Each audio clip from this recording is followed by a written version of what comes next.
আল্লাহর ধরা অনেক শক্ত। এই বান্দাগুলো যখন জাহান্নামের ওই রক্তের নদীর মধ্যে হাবুডুবু খাইতে খাইতে আগুনের চাইতে গরম পানিটা, সাধারণত এক কাপ চা দিলে ঠোঁটের মধ্যে গরমটা লাগাইতে পারি না, ঠোঁটটাকে গরম থেকে বাঁচাইবার জন্য কেমনে কি করি, জাহান্নামের আগুন থেকে আমরা কেমনে বাঁচবো?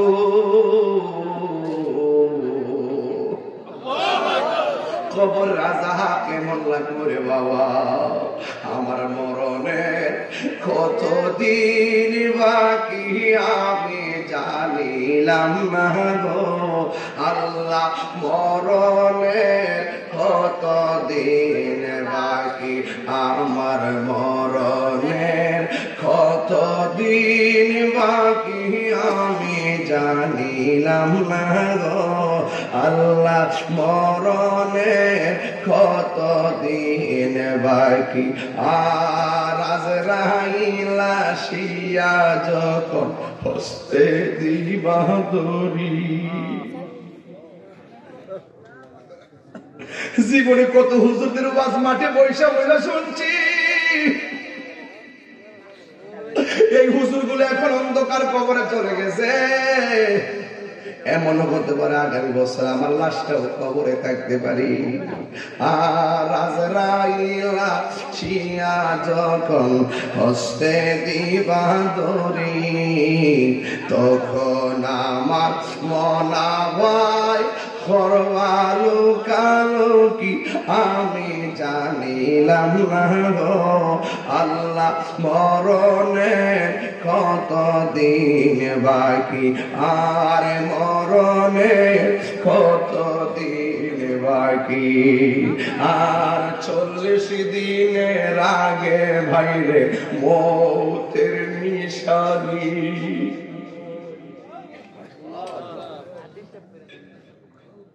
40 দিনের আগে বাইরে মৌতের নিশানি, জমদূতে বা হিন্দানিব চোখে দিয়া আমি জানিলাম না গো আল্লাহ, মরণের কতদিন বাকি।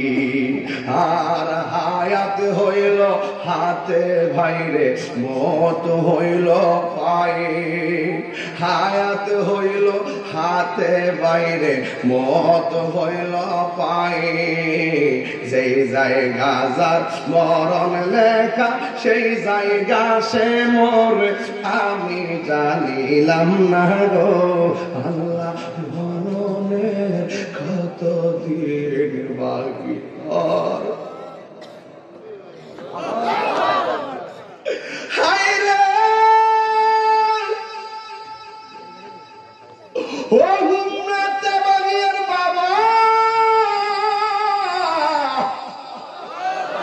কাহার সঙ্গে খারাপ ব্যবহার করো না, মনে রাখো তোমার ব্যবহারের দ্বারা সে কষ্ট পাইলে একদিন এমন আছে ক্ষমা চাইবার সময় তুমি পাইবা না। কথা বলেন না ঠিক কিনা? এই জন্য যুবক নিঃশ্বাসের কোন বিশ্বাস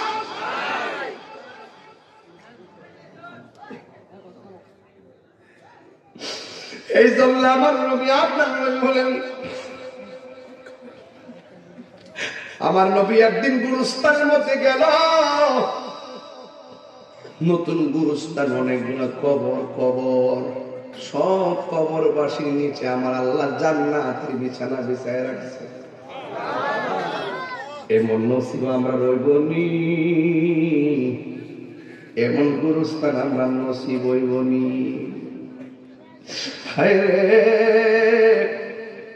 আপনি তো মনে করতেছেন 100 বছর আগে যারা শুয়ে গেছে এরা ওখানে এই কবরটাতে পড়ে রয়েছে, 500 বছর আগে যারা কবরটা গেছে এখন ওই কবরটা পড়ে রয়েছে।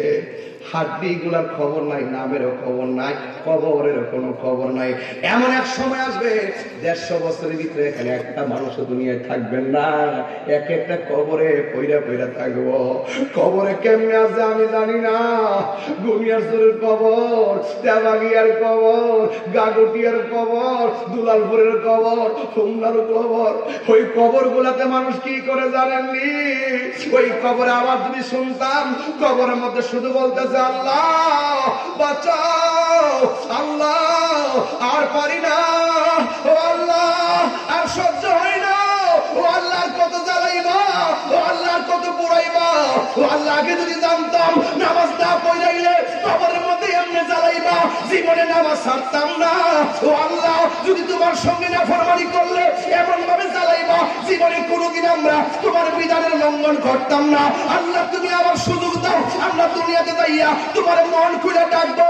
আল্লাহ বলে না না, সুম্মা ইলাইহি তুরজাউন,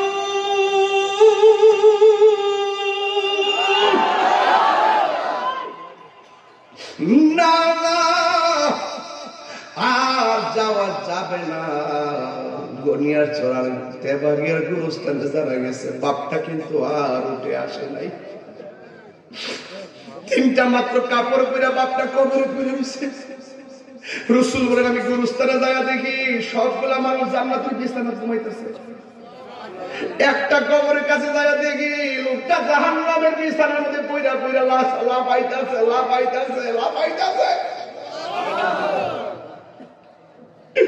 আমার নবী তো রাহমাতুল লিল আলামিন,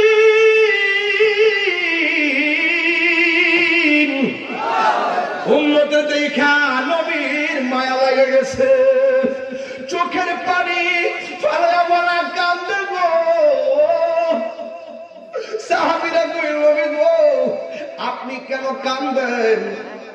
আমি ওয়াদের শুরুতে বলছিলাম ইন্নাল্লাহা ইউসমিউ মান ইয়াশা, আল্লাহ যারে ইচ্ছা করে সে কবরের খবর দেখার ক্ষমতা আছে না নাই?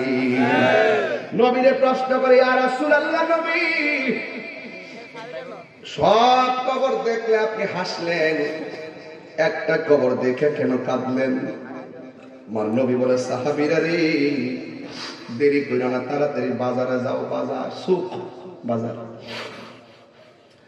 বাজারে যাইয়া এলান করে দাও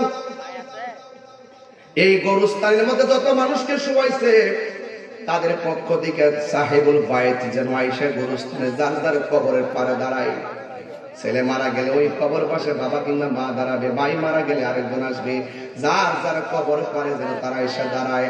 এবারে ঘোষণা যাওয়ার পরে সব কবরের পারে আয়েশা আপন জনরা দাঁড়ায় গেছে। আর সাহাবীরা মনে মনে ভাবে ও যুবকের দল, সাহাবীরা মনে মনে ভাবেন আমার নবী সব কবর দেখে হাসছে, কিন্তু একটা কবর দেখে নবী কেন চোখের পানি ফালায় কাঁদছে, এটা জানার জন্য আজকে আমার দেখা লাগবে। এই কবরের পারে কে আয়েশা দাঁড়ায় এটা আমাদের দেখা লাগবে গো। এই কথা বলার পর সাহাবীরা মনে মনে ভাবতেছে যে এই কবরটার দিকে তাকায় রাসূল কান্না করেছেন, এখানে দেখবো কে আয়েশা দাঁড়ায়। এরপরে সাহাবীরা তাকায় দেখেন এই জায়গার মধ্যে অন্য কেউ দাঁড়ায় নাই, কোনো ছেলে দাঁড়ায় নাই, কোনো পুরুষ দাঁড়ায় নাই, জওয়ান কোনো মানুষ দাঁড়ায় নাই, বুড়া একটা মহিলা লাঠিটা বর কইরা কইরা ওই কবরের পারে আয়েশা দাঁড়ায় গেছে রে আব্বা। সাহাবীরা কই দেখছস রে মহিলার দুর্ভাগ্য কত। নবী কই আম্মা কই ইয়া রাসূলুল্লাহ কি এই কবরে যে আসছেন এই কবরের মানুষটা আপনার কি লাগে? কই কবরের ছেলেটা আমার সন্তান লাগে। কই জানেননি সন্তানটা কবরে কেমন আছে? ইয়া রাসূলুল্লাহ নবী আমি জানি না, কিন্তু আমার আল্লাহ এবং রাসূল ভালো জানে। ও নবীজি, নবী গো, ও মায়ার নবী, আমার আল্লাহ ভালো যাবে। এই কথা বলার পরে আমার নবী, আপনার নবী বলেন, আমি দেখলাম আজকের গুরুস্থানে সব মানুষগুলো জান্নাতের গালিচায় ঘুমায় রয়েছে, একমাত্র আপনার সন্তানটা জাহান্নামের বিছানার মধ্যে চিল্লাইতেছে। এই কথাটা যেই মাত্র মা শুনছে, পৃথিবীর সব মা সন্তানের কষ্ট শুনলে চোখের পানি ফালায় কান্দে, কিন্তু এই মহিলাটা চোখের পানি ফালায় কান্দে না। যখন বলছে তোমার পোলা কষ্টে আছে, মহিলাটা মুস্কি মুস্কি হাসতেছে। ওই নবী ডাক দিয়া বলে, মা আপনি কেন হাসতেছেন? অথচ আপনার পোলাটা কষ্টের মধ্যে আছে গো নবী, আপনি কেন হাসতেছেন? এই কথা বলার পরে মহিলাটা ডাক দিয়ে, নবী গো আমি কেন হাসি জানেননি? আমার পোলাটা যেই দিন কনসেপ্ট হয়েছে সেই দিন থেকে আমি বড় খুশি। আমার পোলাটা যেদিন পেটে নড়াচড়া করে এই দিন থেকে আমি খুশি। আমি রাতের বেলা ঘুমাইলে আমার পেটের মধ্যে লাত্তি মাইরা কান্দায়, এরপর আমি খুশি। আমার সন্তান ভূমিষ্ঠ হওয়ার সময় আমি নাকি বেহুশ হয়ে গেছি, হুশ হওয়ার পরে আমি খুশি। এই সন্তানটা শীতের দিন ডান পাশে প্রস্রাব করলে বাম পাশে নিয়ে গেছি, বাম পাশে করলে বুকের মধ্যে নিয়ে গেছি, নিজের শাড়ি কাপড়টারে সিরা সিরা করল বিছনা বানাইছি গো। ও নবী গো, নবী গো, নবী গো, একদিন নয় দুই দিন নয়, আমি আর তার বাবা মিল্লা সন্তানটারে রক্ত দিয়া, গাম জড়াইয়া, স্বর্ণ বেচা, জীবনটা দিয়া তারে আমি মানুষ বানাইছি। তখন আমার সন্তান বড় হইতেছে, আমরা দুইজন বুড়া হইতেছি, আমার সন্তান বড় হইতেছে, আমাদের বয়স কমতে কমতে হাতে লাঠি এসে গেছে, আমার পুরা চাকরি হইয়া গেছে, তখন আমরা বেকার হইয়া গেছি। যতদিন আমাদের রথ আসিল ততদিন সন্তানের খবর নিতাম পারছি গো। এখন আমরা বেকার হইয়া গেছি, সন্তানদের ম্যাজিস্ট্রেট বানাইছিলাম একটা কারণে, আমার পুরা আমরা শেষ বয়সে দীক্ষা রাখবো। ইয়া রাসূলুল্লাহ নবী, এত বড় আশা কইরা এত কিছু করলাম, কিন্তু আমার সন্তানটা আমরা খবর নেয় না, আমার এমন কষ্ট দিছে। এই কষ্টের কারণে, এই দুঃখের কথা কাউরে না কইয়া শেষ পর্যন্ত আমি না পারতে আমার আল্লাহরে কইছি, ও আমার আল্লাহ, ও আমার পোলাটা আমার সম্মান করে নাই, আমার পোলাটা আমার দেখে রাখে নাই, ও আল্লাহ আমার পোলা আমার যেমনে কষ্ট দিছে তুমিও তারে কষ্ট দিও।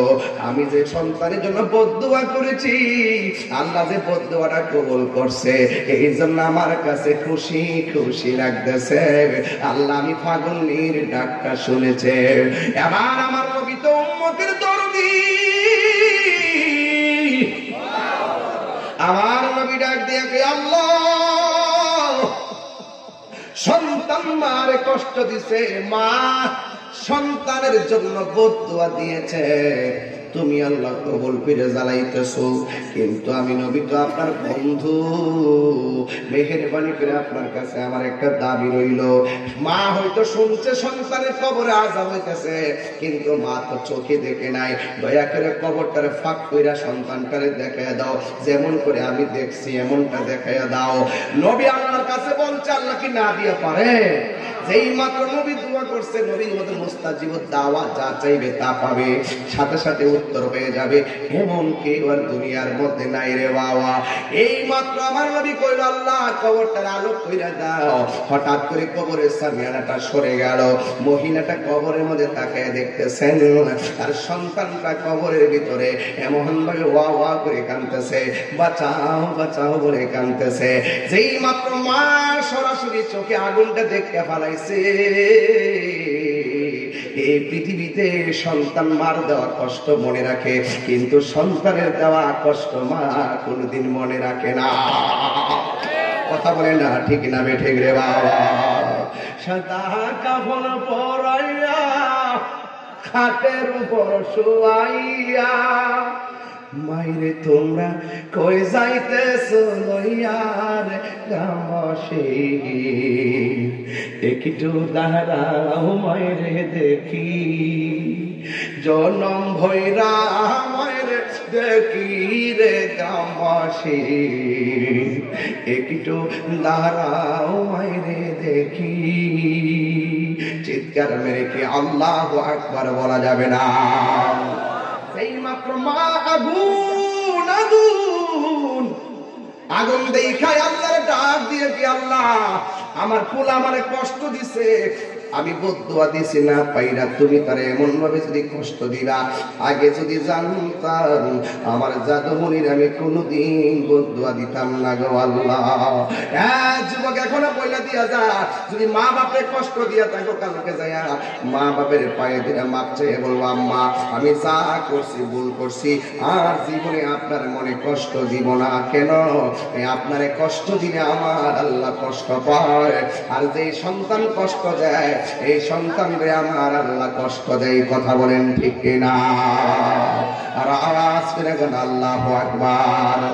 জান্নাতের চাবি ঘটা, জান্নাতের চাবি আমার মা, মা গো জান্নাতের চাবি আমার মা, জান্নাতের চাবি আমার মা, মা গো জান্নাতের চাবি আমার মা।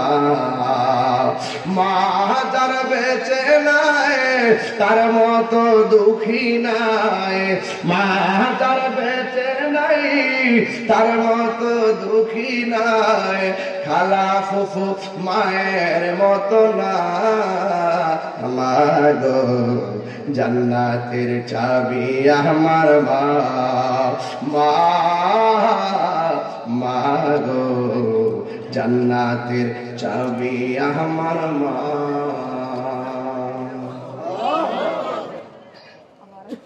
মা ডাক দিকে আল্লাহ ওই সময় আমার ডাক শুনছো, আজকে যদি আমার ডাক শুনতে নাও পাও, যদি আমার ডাক না শোনো, তোমার বন্ধুর উসিলায় আমার পুলার কবরটার ভিতরে নূরের বাতি জ্বালায়া দাও। কথাটা বলতে দেরি রে বাবা, আমার আল্লাহ সন্তানের কবরে জান্নাতের গালিচা পাঠাইতে দেরি হয় না। এই জন্য মা বাপরে ভালোবাসতে লাভ আছে না নাই? মা বাপরে কষ্ট দিলে তোমার জিন্দেগি বন্দেগি সব বরবাদ হয়ে যাবে। এই মাদ্রাসাটা হলো ছাত্রগুলারে মানুষের মতো মানুষ বানাইবার ক্যান্টনমেন্ট। এই জন্য এই মাদ্রাসাটা হোক আমরা চাই কি চাই না? আরো জোরে বল, চাই কি চাই না? দোয়া না করে কেউ উঠবেন না প্লিজ। মুরব্বীরা উঠে ছেড়ে দিবেন, বলা থাকবেন। একটু কালেকশন করতে হবে নাকি না চলবে? হ্যাঁ দেখি, হ্যাঁ আর না আর আগাম, কিন্তু এই যে রাখি আর এটা রাখলে পরে জিজ্ঞাস দিলে ফিনিশ দিয়ে দিবে, নাইলে তো পরে আবার থাকতে দেবো। সময় টাইমে তো লোড ইয়ে হয়ে গেছে, বুঝলেন না? এরপরে বই দিয়েছে একটা কোনো খানা মাছ লাড়া নাই, লাগছে জিম্মারি হয়েছে না? কিনে জানেননি? দোয়া কবুলের শর্ত এগুলা, ধৈর্য। দোয়া কবুল হয় ধৈর্যের মাধ্যমে। কথা কোন ঠিক কিনা? জিকির হইব ইনশাল্লাহ। আজকে থেকে ওয়াদা করেন নামাজ পড়বেন তো ইনশাল্লাহ। মা বাপরে কষ্ট দিবেন, কষ্ট দিবেন। সবাই সবাই একমত। আমরা মা বাবাকে চোখের পানি ফালায় কখনো কাঁদাবো? কাঁদালে কাঁদতে হয়। কথা কোন ঠিক কিনা? কাউকে কাঁদালে কাঁদতে হয়। ওই মা বাবা রুহের মাগফিরাতের জন্য, এদিকে এদিকে এদিকে, মা বাবা রুহের মাগফিরাতের জন্য একটা লোক চাই মাত্র। এই মাদ্রাসায় 10,000 টাকা দিবে, বাকি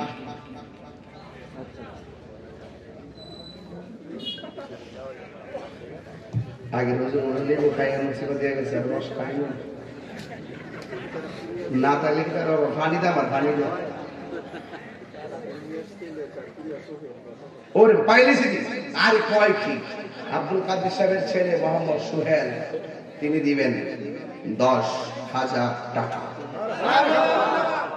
তুমি দেখ সাহেরি সালা ভাই কো না কিছু মারহাবা। ইব্রাহিম ডাক্তার, মাশাআল্লাহ ইব্রাহিম ডাক্তার আমাদের দিবা লেগে বলিছো বুঝালাইছো। মোহাম্মদ ইব্রাহিম ডাক্তার 10,000 টাকা। মারহাবা, আল্লাহ কবুল করে। আমিন। কার কাছে বলিব দুঃখ, কার কাছে লিব দুঃখ দরদি মিলে না আমি কই না মনের কথা কই না আমি কই না মনের কথা কই না ঠিক না মদিনা বালার দেশত আশেকে যখন যায় হল জাগানো মদিনায় রাখি আইতো সাথ তাবাগের সানমিয়া পরবারে ধীরে ধীরে নগদ 500 টাকা আছে 5000 টাকা মারহাবা আল্লাহ আপনি কবুল করেন আমিন কর বাজার 20000 দুইজন পাইছি আর 5000 পাইছি একজন নগদ আর কে দিবেন আইবো আইবো তো আছে হ্যাঁ নাই ঠিক আছে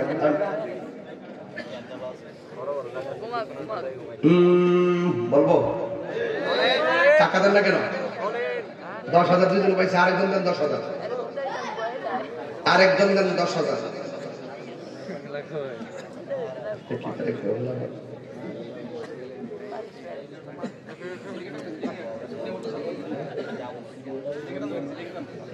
হইল জাগানো মদিনা তো রাখি আইতো সায় যে মদিনা যেমন আছে কোন জায়গা দিয়ে ঘুরতো মদিনা চিটাঙ্গের গজল মদিনা ওয়ালার দেশত আশিকি যখন যায় হল জাগানো মদিনায় রাখি আইতো সায় হত না পারে তারাও যারা আসিলি মদিনায় মদিনা সা আইলো নাকি সাই আইলো জান্নাত খোদার দুনিয়া তার সাইবার কিছু নাই হল জাগানো মদিনায় রাখি আইতো সাই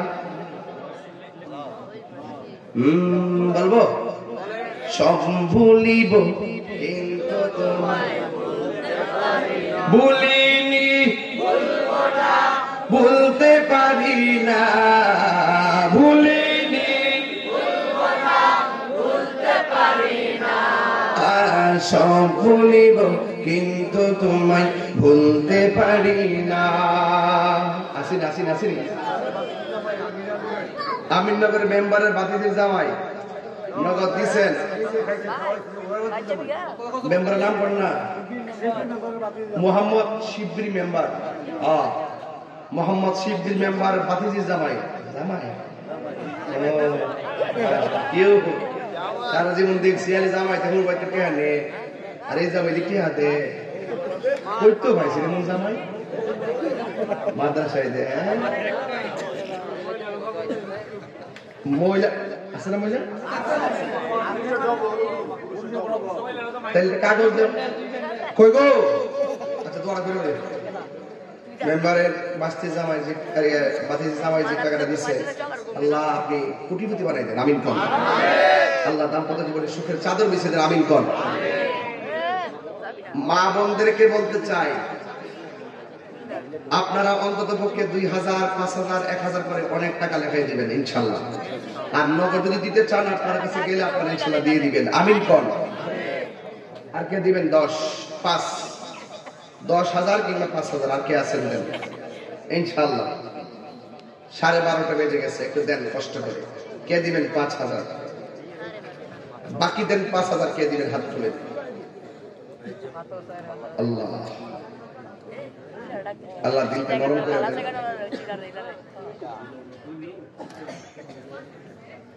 এই মহিলার পেটে গান না গজলটা সব বলিব কিন্তু তোমায় ভুলতে পারি না বলিনি না ভুলিনি না সব ভুলিব তুমি ছিলে আশ্রিবি নামের অলক্ষ নির্দেশ বড়ই মারাত্মক যে ছিল তোমারে পরিবেশ তুমি ছিলে আশ্রিবি নামের অলক্ষ নির্দেশ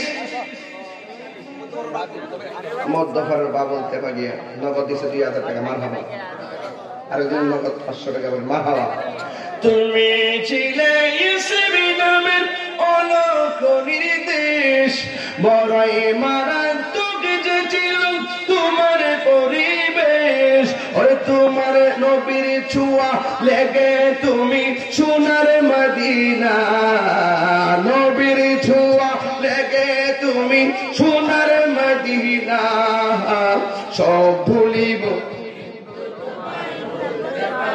ভুলিনি না ভুলিনি ভুলব না ভুলতে পারি না সব ভুলিব কিন্তু তোমায় ভুলতে পারি না ডাক্তার জসিম সাহেব দিলেন 1000 টাকা মারহাবা 10,000 পয়সা আলহামদুলিল্লাহ আল্লাহ আপনি কবুল করেন আমিন বাস রেখে দিলাম আল্লাহ কবুল করুন আমিন ভাইরা আমার এই মাদ্রাসা শুধু মাহফিল উপলক্ষে কালেকশন না আপনারা এমনিতেই দিবেন সবাই দিবেন দেওয়ার চেষ্টা করবেন যারা নিয়ত করেছেন তারা অবশ্যই আপনারা টাইম মতো টাকাটা দিয়ে দিবেন ইনশাআল্লাহ আল্লাহ কবুল করুন মাইকম্যান দিবে 1000 টাকা মানে মারহাবা কাশীপুরের নার্গিস দিছে 500 টাকা মানে মারহাবা আল্লাহ কবুল করেন আমদাদ ভাই আমাদের আম্মা আব্বা নাই আল্লাহ তিনি দিন 1000 টাকা আল্লাহ তার আব্বা আমার কবরে নূরের বাতি জ্বালায় দাও আমিন কর আর দূরে কোন আমিন আরেক বাবা দিলেন 1000 টাকা আল্লাহ মুজাম্মেল সাহেব দিলেন নগদ 1000 টাকা এইভাবে আসেন না এটা দিয়া যান আমার কাছে আপনারা দিলেই তো আমার বাতাসটা চলতো ইনশাআল্লাহ যাই হোক আসেন দাঁড়ায় নবীর সালাম দি ইয়া নবী সালাম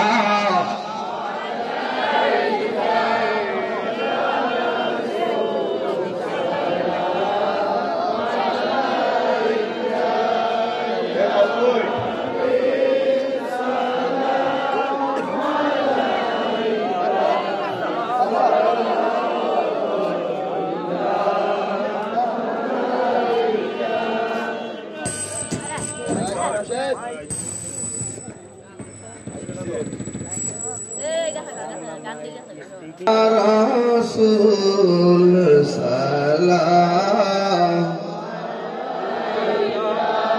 আয়া হাবিব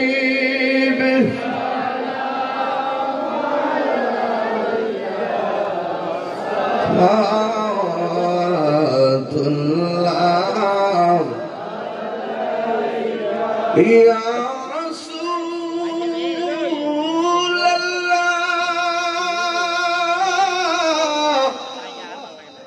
يا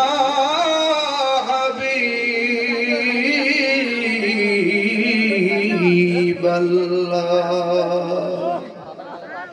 مدينة أولي গলিতে মনে চাই শুধুই ঘুরিতে আশা যে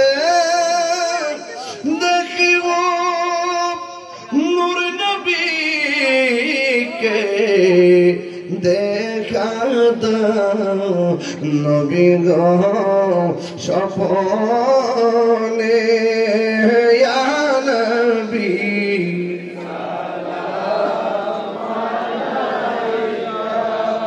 আয়া রাসূল সালাম ইয়া হাবিব সালাম আলাইকা সালাম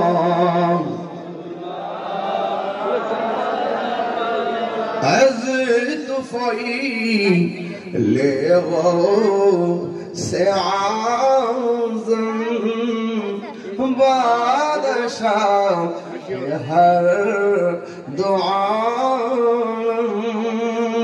صدقائی ایمان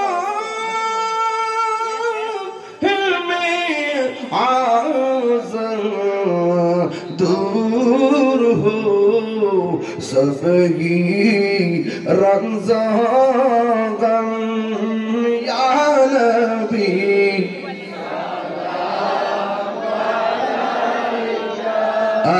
या रसूल सल्लल्लाहु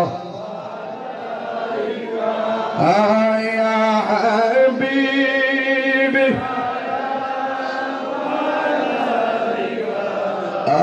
सल्लल्लाहु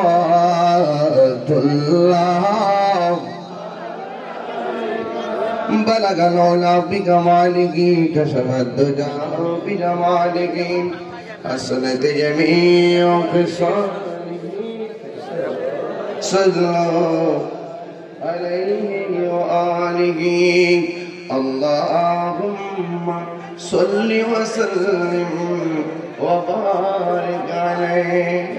সেন্টেন্সে 500 টাকা 500 দিয়েছে বাবুল মিয়া, আল্লাহ আপনি কবুল করেন, আমিন। ইয়াসিন নামের একটা ছেলে 14 পারা মুখস্থ করছে, তার দোয়া চাইছে, আল্লাহ কবুল করেন। আর আগামী 21 ফেব্রুয়ারি আমি আসবো বড় গাগটিয়া, 8 মার্চ রোজার মধ্যে আসবো বিটিকাল মিনা বাদ জোহর। নাম কি? লোকমান মিয়া। সকালে দিব 1000 টাকা, আল্লাহ আপনি কবুল করেন। বাবা আমার আপনার মাহফিল কমিটির কেউ কথা বলবেন? একজন মাহফিল পক্ষ থেকে কেউ কিছু বলবেন নাকি?